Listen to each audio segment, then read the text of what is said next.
बहुत समय पहले की बात है। एक घने जंगल में दो जीव जिया करते थे। एक था दयालु सियार, जिसका नाम था चतुर, और दूसरा था धोखेबाज भेड़िया, जिसका नाम था धोखू। चतुर अपने नाम की तरह ही समझदार, शांत और दयालु था, जबकि धोखू चालाक, धूर्त और झूठा था। चतुर पूरे जंगल में अपनी दयालुता के लिए मशहूर था।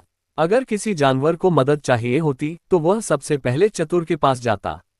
दूसरी ओर धोखू हर समय किसी न किसी की धोखाधड़ी करने की योजना बनाता रहता था। एक दिन जंगल में भयंकर सूखा पड़ गया। तालाब सूख गए और खाने के लिए फल फूल भी नहीं बचे। सभी जानवर चिंतित थे। चतुर ने सोचा, अब सभी को मिलकर रहना होगा और एक दूसरे की मदद करनी होगी। उसने जंगल के जानवरों को इकट्ठा किया और कहा, हमें मिलजुल कर रहना होगा और जो भी भोजन मिले उसे सभी में बांटना होगा। धोखू ने ये सुनकर सोचा, ये सियार बहुत दयालु बनता है, मैं इसकी दयालुता का फायदा उठाऊंगा।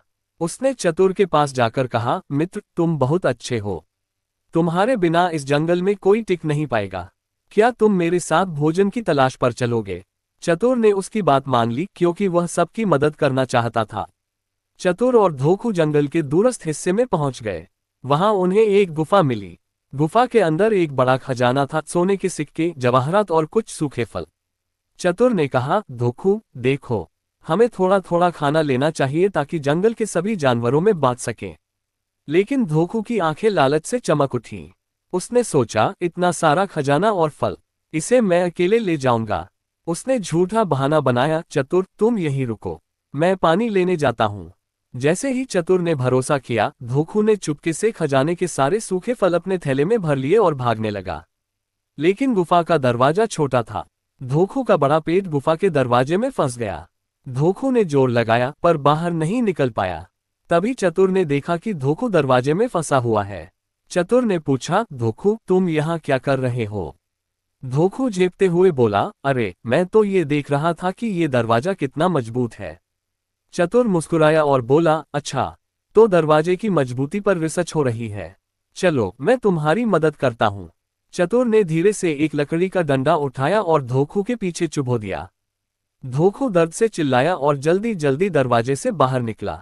लेकिन जैसे ही वह बाहर आया, उसके थैले में से सारे फल गिर गए। चतुर ने सभी फल उठाए और कहा, धोखू, अगर तुमने ईमानदारी से मेरे साथ काम किया होता तो ये सब तुम्हारे साथ भी होता। लालच का अंत हमेशा बुरा होता है। धोखू शर्मिंदा होकर वहां से भाग गया। इसके बाद चतुर ने सभी जानवरों में फल बांट दिए। जंगल के जानवर खुश होकर चतुर की प्रशंसा करने लगे और धोखू अपनी बेवकूफी पर पछताता रह गया। लालच और धोखाधड़ी का अंत हमेशा मजेदार और बुरा होता है, जबकि ईमानदारी से काम करने पर सबका भला होता है।